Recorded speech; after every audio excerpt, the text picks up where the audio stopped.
Thank you for joining the Broadway Drumming 101 podcast with your host, Clayton Craddock.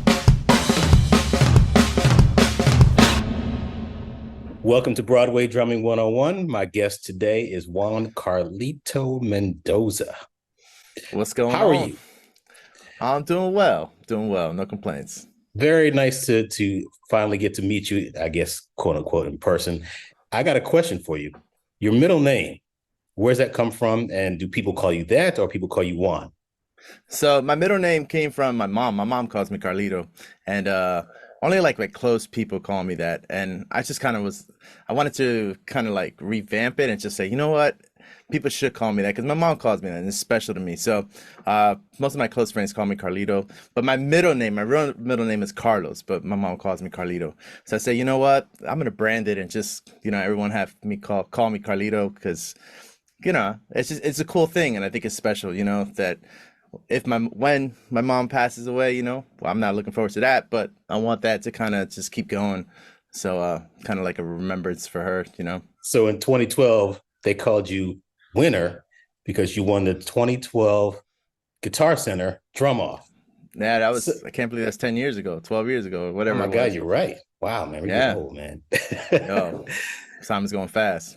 So that particular competition, I looked up the recording on YouTube of you doing that. One thing I got to say, which is really cool, which I've never seen before, which is what made it so interesting to me to watch your performance. You turned the snare over and you played with the stick and your mouth on the snare, which is very, very creative. What made you think of that, and what made you develop that approach to your solo? I think for me, it was just more like you can go in sound checks and you're close to the speakers and all of a sudden you get the sympathetic vibration. I was like, wow, this kind of happens naturally depending on the frequency. How can I recreate that sound, and people would freak out, because they weren't expecting it. So I was like, maybe I can incorporate it. And then essentially what you have to do is you have to kind of sing the pitch of the drum in order to get that frequency to kind of resonate. So I said, all right, I'm going to add this in after I do all the scratching stuff, all the DJ stuff into the solo. So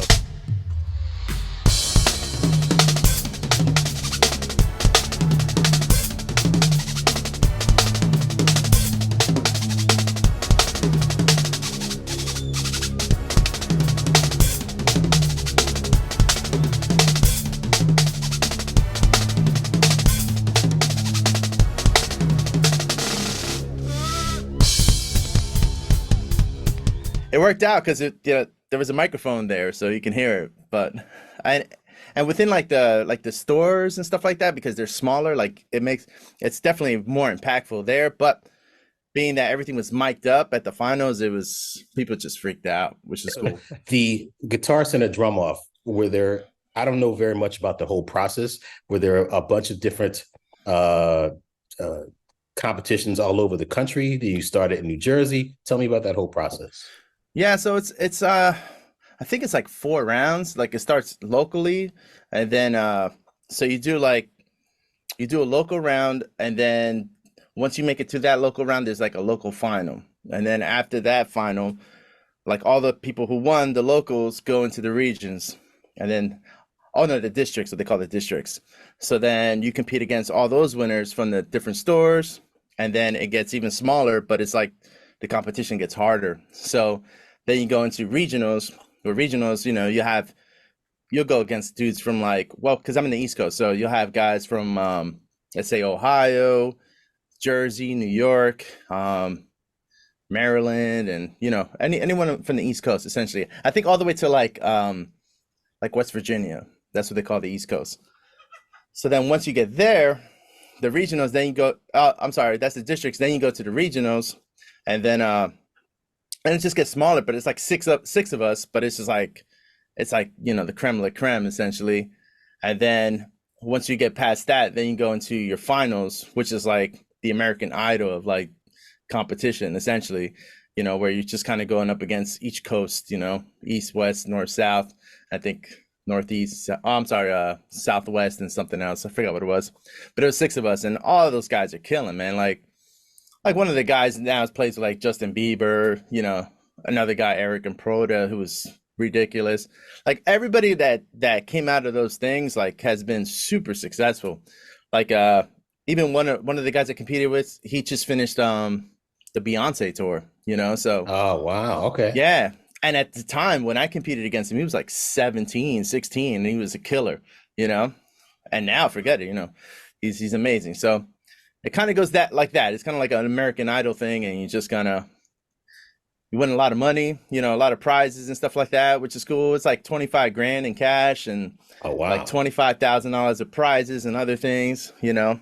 But you got to save your money, man, because it's all taxed. They don't tell you that, but I saved my money, you know, paid the taxes and whatever I had left over. Essentially, the only reason I did it was because I wanted to do a down payment in my house. Do they pay for your travel to get to each of these places? Yeah. Especially like after a certain distance, they'll just fly you out. Especially for like the finals, like they flew us out to LA and you get a car service and all that stuff. And yeah, it's pretty cool. And then they give you like an honorarium for every day, you know, like so you can get food and stuff like that. It was legit. It was a legit like contest, but they stopped doing it. I don't know what happened. I think it was a money issue. Honestly, they were spending a lot of money with that thing because by the finals, like they were flying out like all these A-list celebrities. You know, like Questlove was DJing for this event, and you know, yeah, it was crazy. It was, but it was dope. Like everybody was there. Peter Erskine was there. You know, Dave Elitch, like Tony Royster Jr. Like everybody was out there hanging out. It was like a big deal during the time, which was real cool. Did you do the same drum solo each time, or do you vary it? That year, I started a solo, and then I wanted to build on it. But then I had no choice because we had a hurricane over here, Hurricane Irene, I think it was. Or Sandy? Sandy, that's what it was, Hurricane Sandy. So I had the store finals, and then we had like 2 weeks in between each thing. And then that hurricane happened, and then that got postponed, and then we had the competition, and if you won that competition, the week after was the regional. So I had no choice. I was like, you know what? I'm going to keep the first half, and if I win this round, then all I have to do is worry about the rest of it, because they give you an additional 2 minutes. So that was which was the semifinal. So I did that, and then once I did that, it was like, okay, I got a good solo, and then I had like maybe like 3 or 4 weeks to clean it all up. Like I wasn't really worrying about coming up with a solo. I was really worrying about the performance aspect of it. You know, that way I can clean it up, as opposed to like me having to overthink certain things. It was just like, no, I just have to make sure I'm making some sort of facial expressions, showing that I'm having fun, entertaining the crowd and stuff like that. So yeah, it worked out. That's how the whole thing kind of evolved, which was nice. And I recorded everything. Like my process was really strict. I recorded everything, and every night I would just look at it and go, that needs tweaking. That's good, but how can I make this transition better? Like it was always a process. It never stopped. And it was like a 4-month process of me just doing that, which is cool.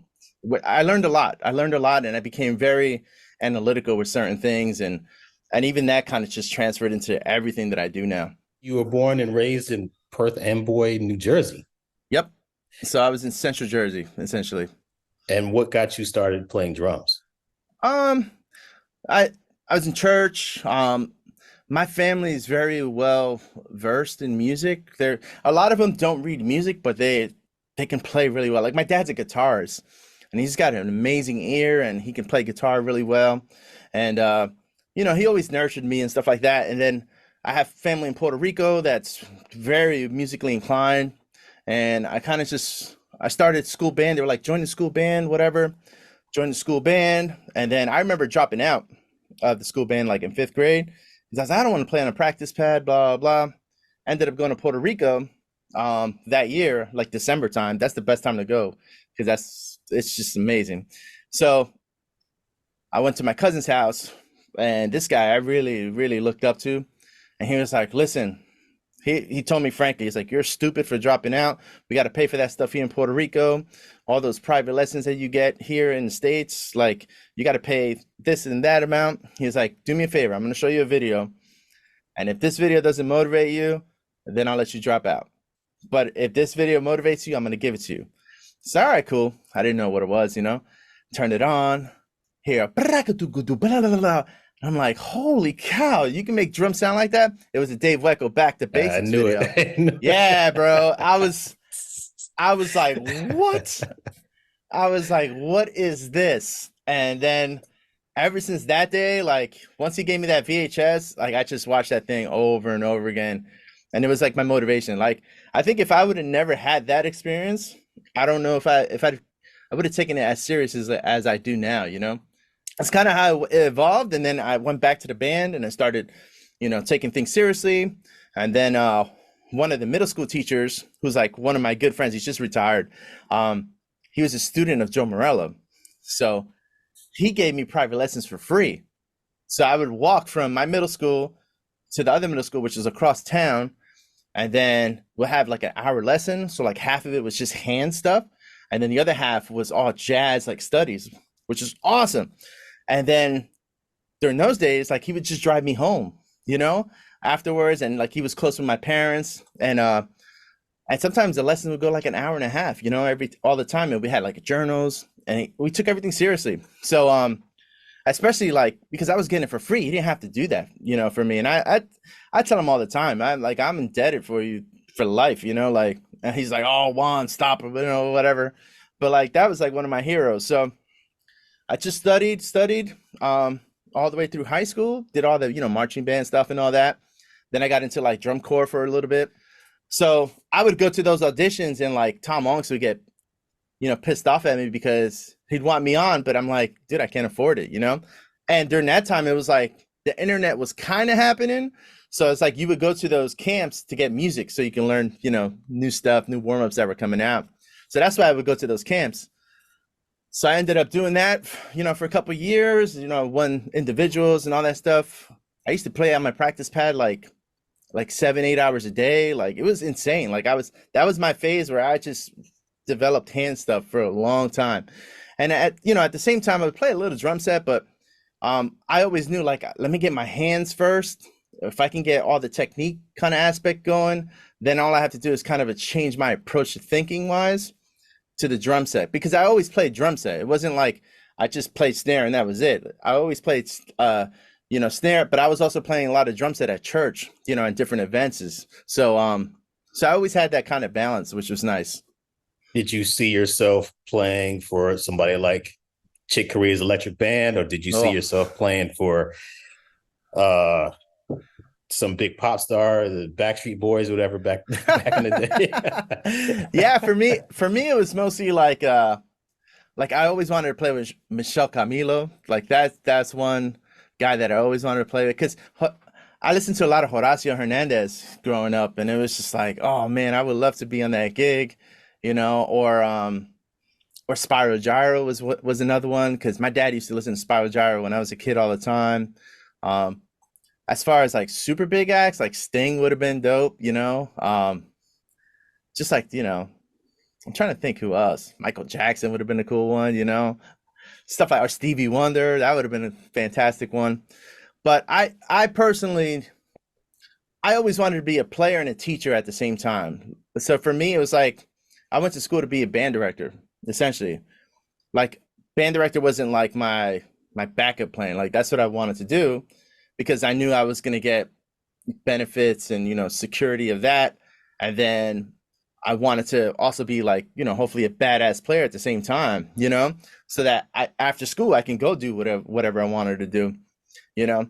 And, you know, if you weren't getting the calls, at least you had this, you know, as a security blanket.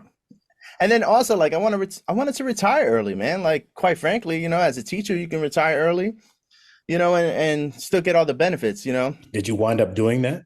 Yes, I'm a middle school band director now, and so I taught at the high school for 6 years. So like I graduated college, and I essentially had a gig like before I graduated college. I interviewed and everything, and it was in the same district that I grew up in, which was rad. So I knew everybody. So I was hired like as a sub before I graduated. And then I took over like from like May all the way to June. And then I got my degree. And then September, I was already like the head band director. So this is like my year 20, you know, in the school district.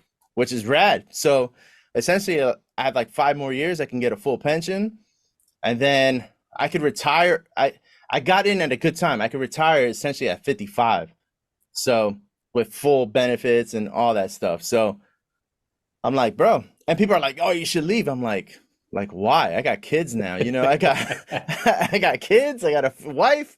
I got a family. I got security. Like, you know, so I always thought about like the end game too, you know, because I knew it was like, if I go the gigging route, it's like, how am I going to save up, you know, if I have a family? Because I always wanted a family, you know. So I always thought ahead, you know, and I always live within my means too. Like, I don't spend a lot of money on dumb stuff, you know, like people that spend like $500 on a pair of sneakers, and I'm like, why, you know, like, and then they don't want to crease them. I'm like, how are you going to walk? I don't get it, man. People don't want to crease their sneakers, really? I never, because they don't. Oh my God, yeah, never because heard that. it's crazy. So like, I don't know too much about this stuff, but like, they'll wear them so they can resell them. But if they have creases on it, like people, you know, they'll just be like, oh, I lost its value a little bit. It's weird, man. I don't know, man. Like being in middle school, like I can stay within what the heck is going on, what's current, you know, with the kids. Yeah. And it's just like they're into some weird stuff, but it's a big deal, you know, like people pay like $1,000 for a pair of sneakers and stuff like that. So for me, I was never like that. It was just like I always lived within my means, and you know, I had other goals besides my outside appearance, you know, like I just wanted like, all right, I want to be financially stable and, you know, have my wife be cool, have the, you know, my future family, which at this point is my family, be good, you know, so that way I can retire early and I can spend more time with them when they get a little older, when they really, really need me, you know, especially when they turn like teenagers and stuff like that. So a little bit. How did you get connected to Carter, and what brought you to the whole world of Broadway? Oh man, this is a weird story, but I think it's important. So again, like I said, I'm still a middle school band director. We had a change of administration, and when that change happened, it was like, all right, Juan, you're going to teach general music now and not band. Band will be towards, you know, extracurricular. And throughout my whole tenure at that point, I was just teaching band. So anyways, at that point, I was a little depressed, man. I'm not going to lie. I was like, man, like, I've never taught general music before. You're slapping this on me a week before school starts. Yeah, it's crazy. So it was like, so I had a combination of that stuff, and I kind of vented a little bit on social media, especially on Facebook. So anyways, so I was friends with Andres Ferrero. So he was like, hey man, come to the show. At that point, that's when Hamilton just started. So this is like 7 years ago. He was like, hey man, you want to come check out the show? I said, bro, I would love to just come check the show, just to see just to hear music, you know, great quality music, and just get away from my environment. That was my whole intention. And it was cool that he even like, you know, offered that to me, especially at that point, like Hamilton, you couldn't get a ticket. So I went, watched the show, cool, whatever. And then a couple weeks later, I was talking to Carter on Instagram. That's how I met Carter, was Instagram. He was commenting on my videos, whatever. I'm commenting back, whatever. And I was like, hey man, I just went to go see Andres, you know, show. I would love to come see your show just to hang. I just want to see what it is. I didn't talk about no subbing or any of that. It was just mostly to get my mind clear from what was happening at work at the time. So I went there, and I was like, that's cool, man. We hung out, you know, because we were friends at that point. Hung out, boom, nothing of it. I said, thank you again.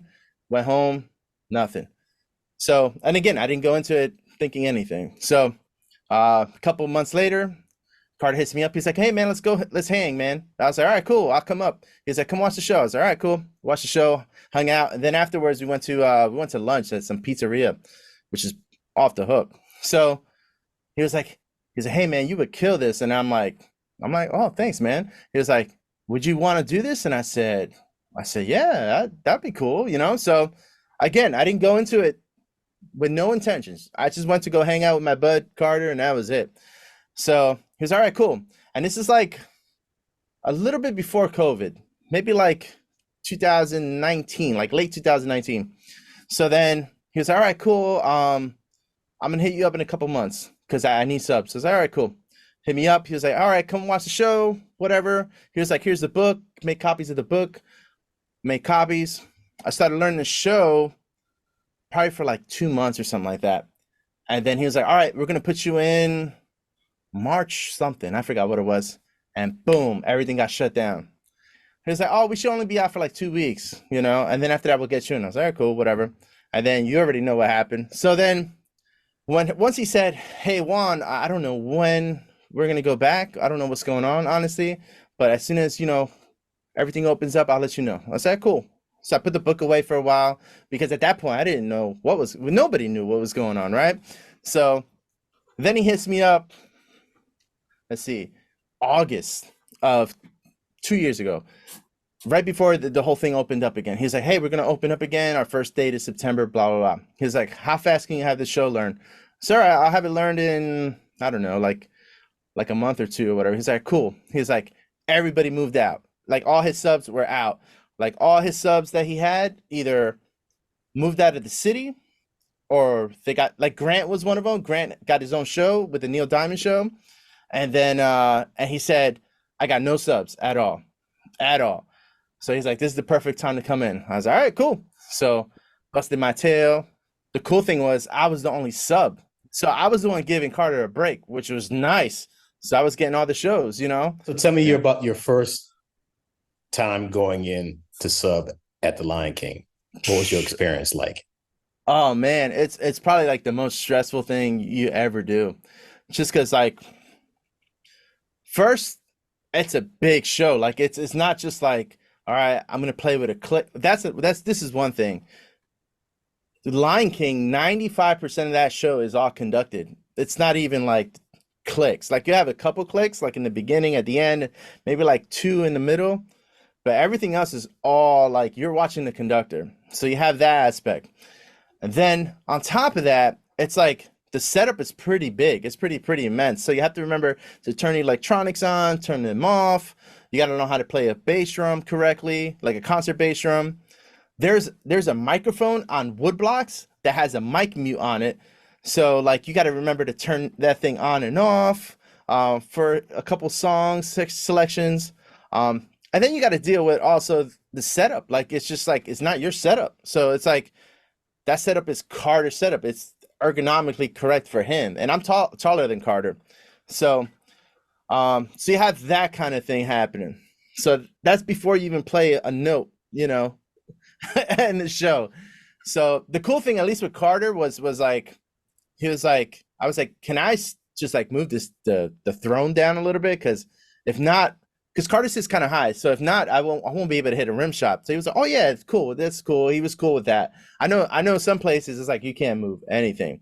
So with him, at least I was able to kind of adjust the snare height and the throne. But my first experience was crazy because every time I went to go watch the show, it was the main conductor. And then that day, I went to the afternoon show to see Carter play, and then I was supposed to be scheduled for the night show on a Saturday night. So the afternoon show was completely other conductor that I had never seen before in my life. And I was like, oh my God, this guy conducts completely different than this person. And then when I was scheduled, it was another conductor that I've never seen conduct before. And that was my first show. And the cool thing is like, she was really clear with everything. So it made my night a little bit easier. But again, it's like you're going in there with the unknown because you don't know who you're playing with. You don't know if the people are going to like you.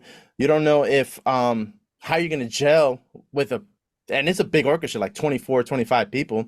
So you have to dictate. There's times where you have to kind of dictate the tempo, and there's times where you have to blend with everyone in there. And the only way to really know that is to get the experience and do it.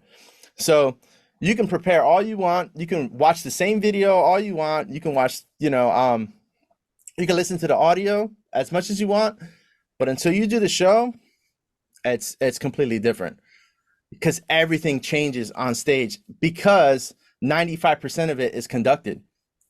It's not like, everything's a click track. And it's like, all right, how long each song is, whatever.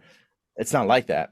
So you have that kind of going into you. Plus, you have to be able to make sure your tempos match with 5 other percussionists on top of that, because you have 2 on, is it 5? It's 4 other percussionists. There's 2 on my left side, and there's Rolando and Junior on the top balcony as well. Plus, you have a string section, and you got woodwinds, and you have whatever the heck is going on stage. So it's probably the most nerve-wracking thing I've ever done, because you don't know until you experience it. Like, you can't, you think you're ready, but as soon as you experience it, you're like, oh my God, like, this is a different beast. And then the worst part is that you essentially have one shot to make a good impression, and you got to sound like Carter McLean at the same time. So that's not easy to do, dude. I'm telling you. And it's all like, you have one shot to impress, whoever's conducting, and hopefully you do a good job, and get the call back, So it was insane, Clayton. It's not easy. I tell people all the time, it's the most nerve-wracking thing I've ever done. So when you were introduced to the conductor on your first day, tell me about that story again. So essentially, so Carter was like, he's like, hey, this is Juan Carlito. He's going to be subbing on the show. He's going to do a great job. And the conductor looked at me and smiled, and he said, and he laughed. He was like, we'll see. And then he just walked away. I was like, oh my God, what did I get myself into? So, but now knowing him, I'm like, okay, he's just that kind of guy. Like, he's a stickler. But like, once you get through that thick layer of skin, you're just like, he's a softie, for some things. So when you subbed your first show, you got done, you're like, okay, I got it done. Did you get a lot of notes? And how did you deal with getting those notes from the conductor? So the cool thing was, right, I kind of go, all right, I went into it like, all right, I'm going to get notes. Like, you can't go into it and go, I'm going to have a perfect show. So I was like, okay. I was expecting like this real long page of notes or whatever. And I got like maybe like 3 notes, something real small compared to like what other people get. So I was like, oh my God, this is fantastic. It was very productive, which is cool. Like, she came in and she was like, hey, just play this a little bit louder. My prep for this is this, etc. I do my thing a little bit different than, such and such conductor. So just be aware of that.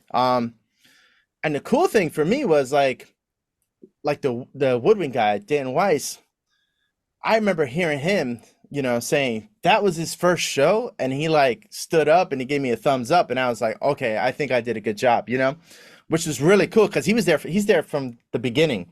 So, he's been there with Tommy and Carter and everybody. So I felt good about it. I was like, okay, cool, And I knew going into it, like, I always have to improve every time I play. Like, I just can't be satisfied with what I did, because every day is going to be different, and every conductor is going to give me some sort of different note, And it could be minor, it's just like, just hit that cymbal a little bit harder, or it's just like, don't hit the bass drum so hard, or, it's just like little subtle things. But that was the key. Like, I just didn't want it to be like a catastrophe. It was like, oh my God, like, you really need to work on this song, whatever. It was just like minor things. And it was cool. Like, you kind of have to go into it like with an open mind and go, I'm going to get notes, and it has nothing to do with your ego. It's just all about the show. Like, you got to make the show sound good, make it sound like Carter is there, and whatever they say, you just say yes. Even if you feel like maybe you're right, just say yes, because that's the name of the game. It's just say yes, yes, ma'am, yes, sir, and you fix it the next time. And be intentional when you fix it, because they're looking for it to see if you actually did listen or not. I've seen people like not listen to certain things, and like the next show they're gone. It's been crazy, Clayton. It's been crazy. Like, when I say it's cutthroat out there, like, it's cutthroat. I've never experienced anything like it. When you went in for the second show, you're like, I got this. I did pretty well the first time, and were you like, okay, I got it, and then made serious mistakes during your second show, or were you consistent? I was stressed, dude. All I did was listen to Lion King for like 5-6 months. That's all I did, and just like listen and try to fix things. And sometimes like Carter would go live, and I would just watch him to see what he was doing, like during his live. Like, he'll go on Instagram live, just to kind of And I was like, okay, oh, he's approaching it this way. And I was taking notes, like I wasn't just watching the live just to watch this live. It was just more like, all right, what is he doing? Oh, okay, he's using this mallet. I kept using the wrong mallet or whatever, like, because there's a lot of implements there. Like there's sticks, there's dowels, then there's like a bunch of other mallets. And it's like sometimes you get freaked out and like, oh my God, I picked the wrong one up. And that was another thing too. Like that was one of the big things. It's just mostly like the choreography of the show, like what mallets to pick up. Because he'll have like, for example, like hot rods, which are harder, and then he'll have these things called dem sticks, or like bundle sticks, but those are softer. So depending on the song, like if you pick the wrong implement, it's like it changes the whole vibe, or you're gonna have to adjust your whole touch to try to emulate the softer touch or the harder stick or mallet. So it's a lot of orchestration as far as like the choreography. I think that's the hardest part, is the choreography of the whole thing, and just making sure you remember to pick up the right mallet. Turn up, like I said, I gotta turn a microphone on for a wood block. You know what I mean? Like it's like Details. Small details like that, Yes. And literally like in my book, I have so many notes on, like, it's not like crazy, but it's just like certain things. Like I'll say, turn the click up all the way on this song or whatever, because if I don't do that, things can fall apart. And then on top of that, some of the clicks have different levels of like volume levels. It's crazy. It's so like I got that detailed, where it was like, all right, this click is softer, I have to raise the click all the way on this one. This one's loud. And then sometimes it changes. Like, for example, like some of the clicks that were soft, all of a sudden a week later they're freaking loud, and your ears are just going pow, pow. You're like, what is going on? So there's always something to challenge you in the show. But now it's kind of starting to, after like almost 2 years, it's starting to kind of ease a little bit more, which is nice. Damn, after 2 years, it's finally starting to ease. Because the show's that intense. It really is. And it's not even about the notes, man. It's playing this music authentically. Like that's the whole vibe, and you can attest to this, like when you sub, like there's so many people in and out. Every night is a different feel, and you have to adjust your feel to all those people that are coming in and out, And the same thing happens with the actors, like it's all a different vibe. Their timings are different, especially when you have understudies and everything going on. So like I said, like you have to go in it like alert, and you have to always listen, because you don't know what the heck is going on. Something catastrophe, like some sort of catastrophe can happen on that stage, and you got to shut everything off. So it's crazy. It's not easy. There's one piece of advice that you would give to drummers that are interested in playing Broadway shows, especially being a sub on a Broadway show. What's that one piece of advice? I would say do a lot of community theater. I did a lot of community theater growing up. And even before I did Lion King, I was part of like a pretty big productions down here, where every summer it was like 3 or 4 shows. And the great thing about it was like you get to learn about setups and how to like really manage those setups and how to be meticulous with your music.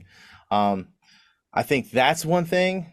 Another thing is just like learn as many styles as possible, because Broadway is just not like all 2-beat stuff anymore. It's like you got to know how to play rock, you got to know how to play jazz, you got to know how to play African music, everything. It's just, you never know what you're gonna get called for. I got called to play with Lebo, like at for the 25th anniversary concert for Lion King, and like I played with like a guy from Madagascar for a long time, so I can like adjust the feels and stuff.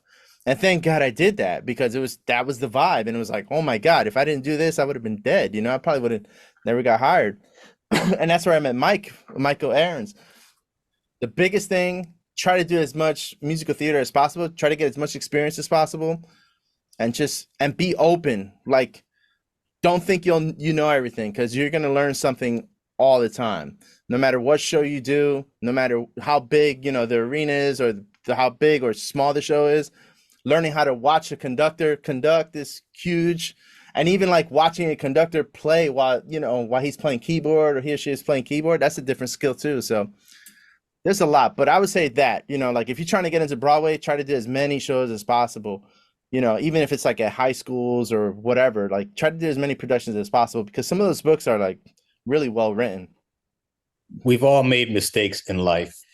What is one of those mistakes you've made professionally, especially when it comes to Broadway, that you'll never do again? Man, that's a really good question.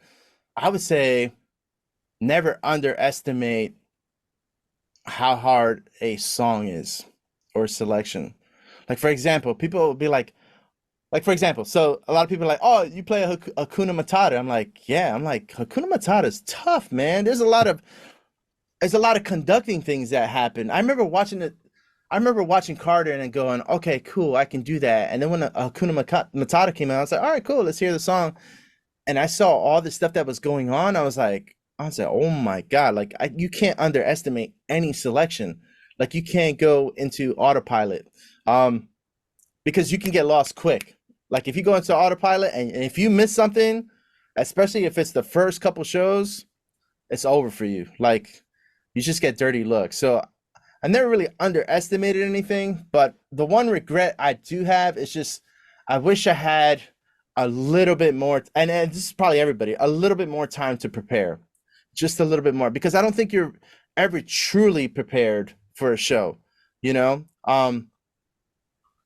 the experience is different. At least at Lion King, it's definitely different because it's all, like a majority of it's conducted. So that's just, but I don't think it's not a regret of mine, just because it's like you'll never be ready. It's like you just have to go and do it. After a certain time, it's like, all right, you've listened to all this music and you think you know it, but it's like you go into it and go, all right, I have to do it to really know if I know it or not. And even to this day, it's like now I'm starting to feel like I understand the show, not just the drum book. I understand the show. So I think that's the biggest thing. It's not just the drum book. It's like understand the show and how your part fits in within the show, which is a big deal. Because I'll get, like, for example, I used to get notes about certain things that were happening on stage, but I didn't know what was going on stage. Like we had a stage monitor, but it wasn't like HD. It was like real blurry. So I didn't know what was going on. And now we have like a HD kind of monitor. And it's like, oh, that note that person said 2 months ago makes sense now because I see what's going on stage. So being able to kind of just like engulf the whole show and understand what's going on stage, I think takes it to the next level too. So one thing I always like to do if I'm going to sub on a show or even be a part of a show, I want to see the show from the audience's perspective because I want to see it in context.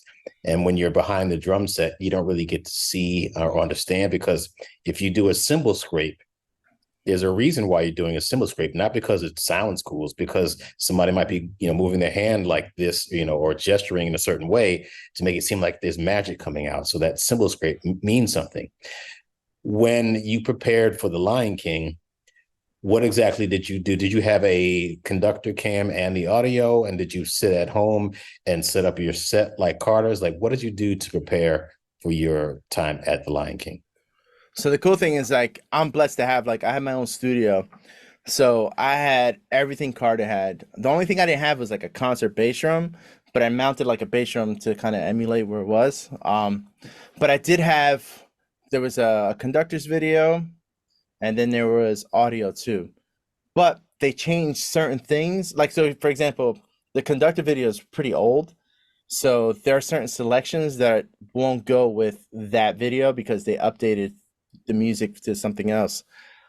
So, yeah, I tried to get as many. The one thing that I really, really did was try to listen to actors' cues, like lines, to really know, okay, after this person says this line, I know I have to come in sometime soon, or next. So I wrote a lot of stage cues down on my book, which is nice. And then I also wrote like, okay, there's a prep for this song, that's not the downbeat of one. That's the prep for whatever song it is. So stuff like that. Like, to me, I think I took more time writing a lot of details and just like analyzing a lot of things. And then also going to see Carter, and I was just like, look at him and go, okay, he's playing these ghost notes really soft, or there's no ghost notes on this song, so you can't add this. And then I started seeing there was tendencies too, like Carter plays a lot of certain songs, he plays the same every time. So it was like certain fills. I transcribed fills, and I was like, all right, I'm playing everything like Carter, and just I did that for a long time. And then when I would just practice for a long time, because my studio is soundproof. So when everybody was sleeping, I was practicing till like 1 o'clock in the morning, and then go to bed, go to work, come back, practice. That's all I did. Like when I say all I did was Lion King for like 5 months, that's all I did. Like that's all I practiced, because I just wanted. You had one shot, like legit. You have one shot to make a good impression, and it was my first and only Broadway show. So it was like, man, I'm getting in, and it's the show on Broadway, and I'm like, and I got one shot to make a good impression. So I took it super serious, man, and I was very meticulous with everything, and just listened to things over and over again. And I wouldn't go on, like I would practice like one selection, and then go, okay, I have that, and then then I would listen to the next one, cool, and then I would always go back and go, okay, what's the transition from here to here? And then go to the next selection. And I always went back. I always reviewed everything that I previously learned, as opposed to me going, I'm just going to learn the whole first act.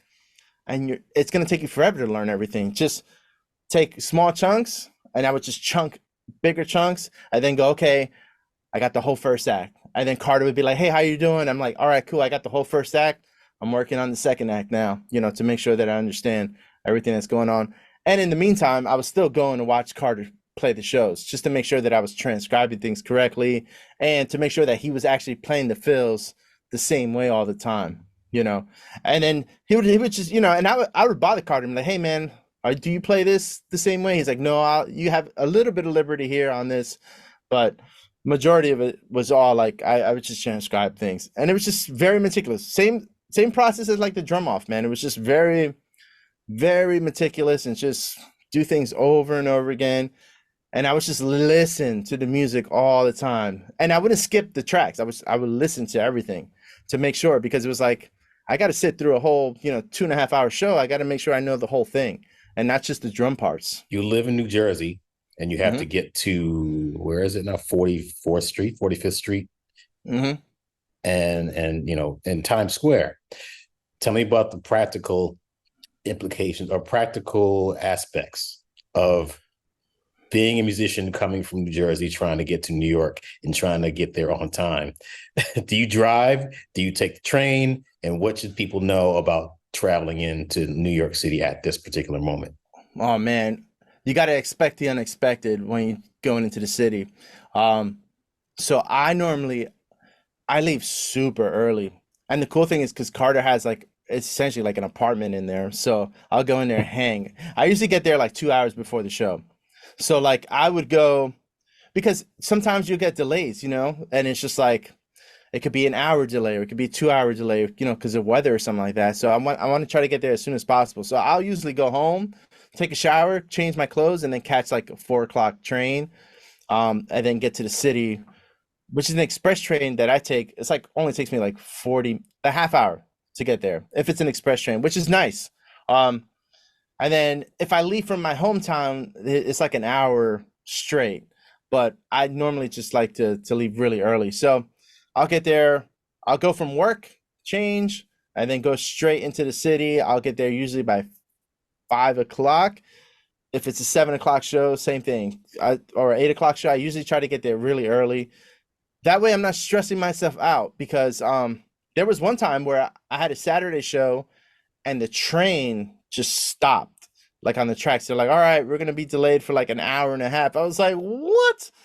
I freaked out. And this was like one of my first shows. Like I called Carter. I'm like, Carter. And he heard, like the person announcing it. He was like, dude, can you get out the train and take like a car there? And I was like, I can't even get out the train. I don't know what's happening. So, and he was on the way to like a wedding or something like that. So I was like, all right, Carter, I'll call you back in a bit once I get an update. And like, thank God, like the train like left maybe like 15, 20 minutes later, because there was a train that was stuck in front of us. So They somehow found the train out. But I tell people all the time, like, if you're gonna go sub, like, leave early. Try to get there as soon as possible, because you don't know what's gonna happen. Especially like last week, it was raining, and the subways were all like jacked up, like you couldn't get in and out. So, like for me, I'll take it into Penn Station, and then I'll take like the A train, C or E train, and it's my first stop, and I'm there, which is nice. So even if the subway is not working, I'll just walk, 11 blocks, from Penn Station. So it's not a big deal. But I tell people all the time, like, leave early, because you never know. Something always happens, like somebody will jump in front of a train. Like, it's like real stuff, like stuff you see in the movies that really happens in New York. So people are crazy out here, man. So leave early. And the good thing is, like, I can take a train, I can take a bus to Port Authority, which is nice. So I do have options. My last resort is to drive into the city. So I haven't had to do that yet. If I have to, then I will. But if I do drive, I got to leave really early, because if not, it'll take me about an hour to get there, at least, depending on traffic. Because it depends on the traffic into, Lincoln Tunnel or Holland, whatever it is. So, but I don't drive in. I just take the train. You have a lot of young people that you work with on a regular basis. The drummers that may be looking up to you or looking up to other people, have any of them expressed interest in playing in musicals, or are they looking to play with Taylor Swift or Beyonce? Oh yeah, you get a mix of them. I think I get people hitting me up about trying to get on. They're like, "Hey, can I get on Lion King?" I'm like, "Bro, you talking to the wrong guy. Like, I don't own that chair. Like, I sub, on the show. I'm there pretty often, but that's not my show." So I just tell people, like be patient with the whole process. Like, don't go crazy.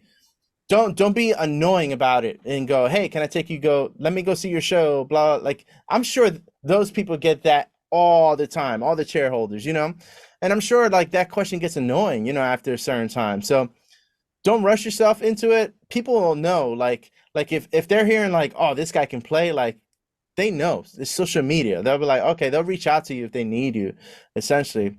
But I would just say, like, just be patient with, if it's meant to be, it's gonna happen.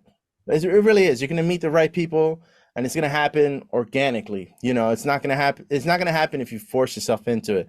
And if you do force yourself into it and you're not prepared, like, then what was the point of that? So, just for me, it's just mostly just, I tell people all the time, like, just be prepared, study as many styles as possible, and be a nice person. Like, nobody wants to work with a jerk or somebody who doesn't say hi to you. I clean up after myself all the time. Even if I'm using the bathroom, the sink is wet, I'll, dry everything. And before I leave, even if Carter's room was like a little messy before going in, I'll clean up his room, just to make sure that everything is nice and tidy. Because, you know what I mean? Like, it's just, that's the place where you work. That's his office, So, like, you don't want to walk back into your office and the whole place is in shambles, So, just stuff like that. Like, be a good person and just have manners, and if somebody talks to you, like, look them in the eye, and just, be respectful, and be respectful of everybody around you. We met through social media. I think you commented about a post, I don't know how many months ago, but it was about subbing, or, one of the things I posted from my Broadway Drumming 101 website. And I looked you up, and I see that you have done teaching for many, many years. You have online courses, you have books. What is it about your approach to social media that you enjoy about it? And what is your intention in posting stuff on Instagram or YouTube? Yeah, like, honestly, my biggest intention with the whole social media thing, especially when I started in YouTube, it was just mostly to give people access to stuff they didn't have access to, especially in, like, third world countries, just visiting third world countries with people that didn't have the resources, to buy, like, let's say, a DVD or anything like that. So for me, it was just a way to give back. Honestly, it was just like, all right, I got all these ideas, let's just give back, and, just nothing in return. You know what I mean? If somebody subs, awesome, but it was mostly, like, just to get out there and just, and to help me work on my teaching aspect too. It's just like my speech and, it's just all that, because I was doing it every day in a different environment, when you're in a group setting. But when you're doing it like one-on-one with like a camera right there, that's a different vibe completely. Because especially like once you see that red light go on the first time, like all of a sudden you just start stuttering for no reason, So it was a learning experience, but essentially my whole thing was just mostly like, let me help like third world country people that can't afford private lessons, that can't get this information anywhere, or just give access to people, to my head, to my brain, because people always ask, how do you do this? How do you do that? And I would take notes and like questions that people would ask me. I'm like, all right, cool. I'm going to make a lesson on that. Or, whatever, or I know I've been seeing social media people, they'll say like, man, they want to learn about traditional grip or something. Let's say, and it's like, all right, let me do a series on that, just to help people out. Essentially, that was my whole goal with social media. And then once kind of like the whole drum off thing kind of happened, it was more like, you kind of saw it like they made it like, all right, you have a social media, it's all about business. How are you branding yourself? And then it kind of went into like that kind of vibe for a little bit. But you never forget, like for me, I never forgot why I started it. Like for me, it was mostly like, I got to help people out, and now seeing like, because the internet's so big now, it's like, man, seeing kids from Africa play and seeing all these kids from all these third world countries, playing, killing, like those people would succeed here without a doubt.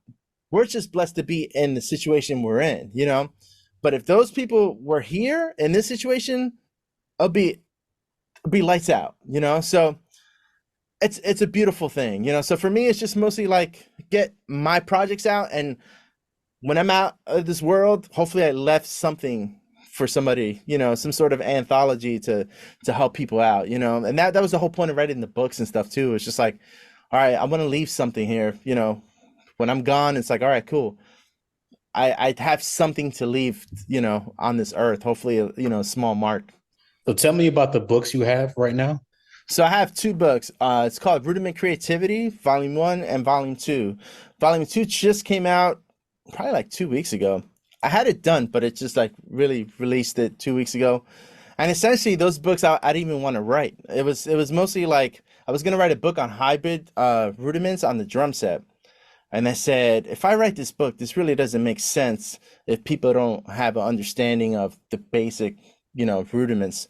So I said, instead of writing like one big rudiment book, I said, let's split it up into two categories. So I split it up to the singles and doubles category, or paradiddles, the rolls and paradiddle of rudiments. And then book 2 is all the flam and drags stuff. That way it's a little bit more attainable. I never liked books that were like, 120 pages, because you never really got through them. It was just like, the books that I got through were like, for example, like Future Sounds, Garibaldi stuff, where it was like pretty thin, but it was like filled with like lots of meat in it. Same thing with like New Breed. New Breed was like my favorite book.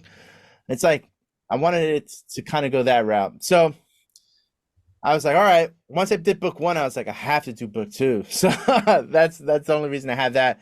So now, essentially, now that that's over, I kind of want to just get into other things. Like I want to write like a warm-up, like a hand warm-up book. I want to write like a groove book, it just has like various grooves and stuff like that. And then get the website up and running with different courses and stuff like that. So I just don't have the time to keep up with everything, unfortunately, because social media is a beast that you have to keep up with. I have a family, I have kids, all that. And then I'm at Lion King a lot. So it's like, I don't have time for any of that. As far as like recording more content on this website, so, but I'm working on getting some more live streams happening. So I bought like this new mixer and it sounded phenomenal. I'm setting everything up tonight. So I got the video production setting up tonight. The audio stuff I set up last night and I was stoked about it. So now I'm going to start offering like live master classes on certain things. And so I got a lot of plans. I got a lot of things that I have on my whiteboard.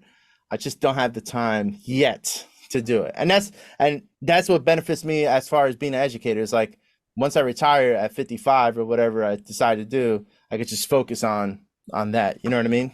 The people that are listening to this or watching this, Think long term, because as good as it was for me in my 30 years of playing drums in New York City, playing all kinds of stuff, being on a Tony Awards twice and having, 5 different, maybe now 6 different musicals and cast recordings, it's great. But you got to think about all the other things that come with being an adult.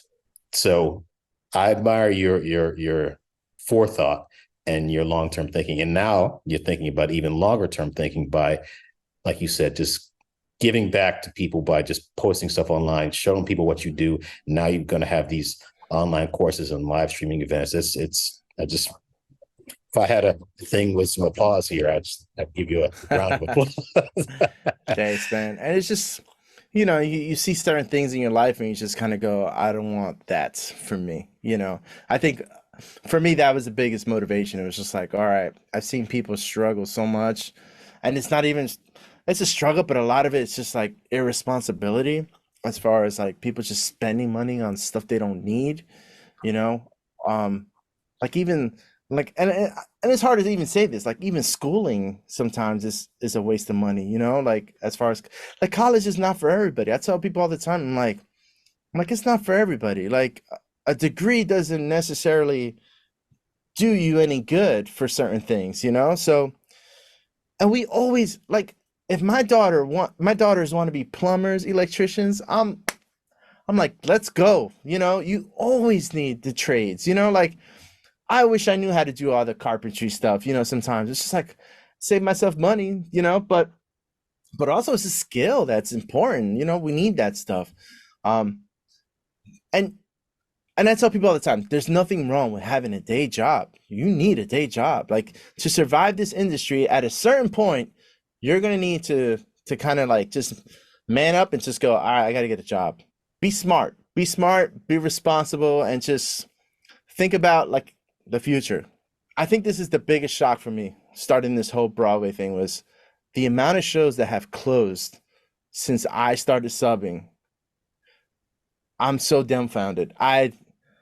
Like everyone looks at Carter and it's like, yo, Carter has like, this is like a unicorn gig. Like he really has a unicorn gig. I'm like, this whole Broadway thing, like I've seen so many shows close down I've been doing it for almost 2 years at this point, and I'm just shocked. Because when I started the show, your show was just closing down, Ain't Too Proud. And since then, there's been other shows in that theater that have just closed down so fast. And I'm like, don't put all your eggs in this one basket, because Broadway is a beast. And it's all about money. And how much money is that venue making? If you're not making it, the next show's in, and just be smart. It's not for everybody. I tell people it's not for everybody. It's not all, it's not all rainbows there, You have to really think about stability, and you can go from show to show, but there's a lot of time where you're not working. And what do you do in those situations? How are you going to make ends meet?